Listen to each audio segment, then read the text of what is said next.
Today's chapter is Deuteronomy 22. If you see your brother Israelite's ox or sheep straying, do not ignore it. Make sure you return it to your brother. If your brother does not live near you or you don't know him, you are to bring the animal to your home to remain with you until your brother comes looking for it. Then you can return it to him.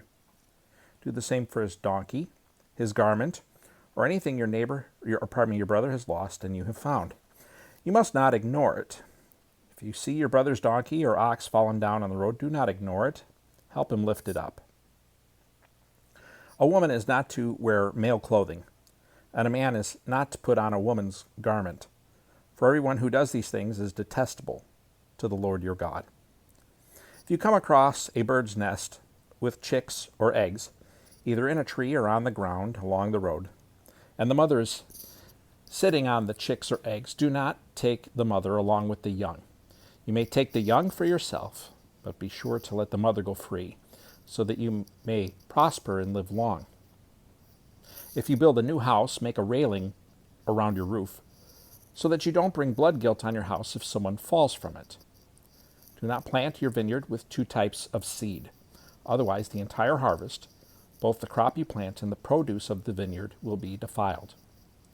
Do not plow with an ox and a donkey together. Do not wear clothes made of both wool and linen. Make tassels on the four corners of the outer garment you wear. If a man marries a woman, has sexual relations with her, and comes to hate her, and accuses her of shameful conduct, and gives her a bad name, saying, I married this woman and was intimate with her, but I did not find any evidence of her virginity, the young woman's father and mother will take the evidence of her virginity and bring it to the city elders at the city gate. The young woman's father will say to the elders, I gave my daughter to this man as a wife, but he hates her. He has accused her of shameful conduct, saying, I didn't find any evidence of your daughter's virginity, but here is the evidence of my daughter's virginity. They will spread out the cloth before the city elders. Then the elders of that city will take the man and punish him.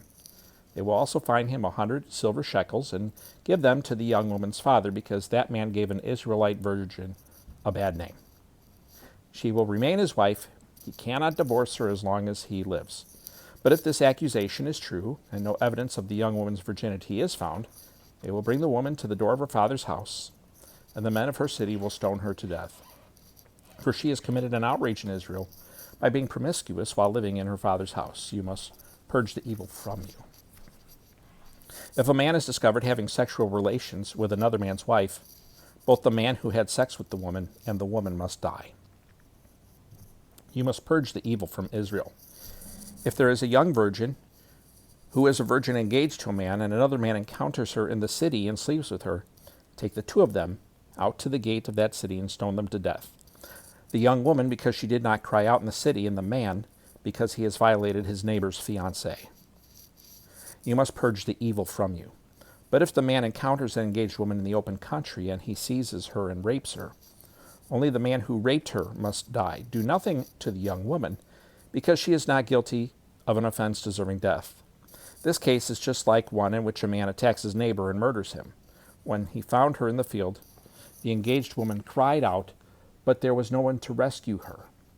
If a man encounters a young woman, a virgin who is not engaged, takes hold of her and rapes her, and they are discovered, the man who raped her is to give the young woman's father 50 silver shekels, and she will become his wife because he violated her. He cannot divorce her as long as he lives. A man is not to marry his father's wife. He must not violate his father's marriage bed.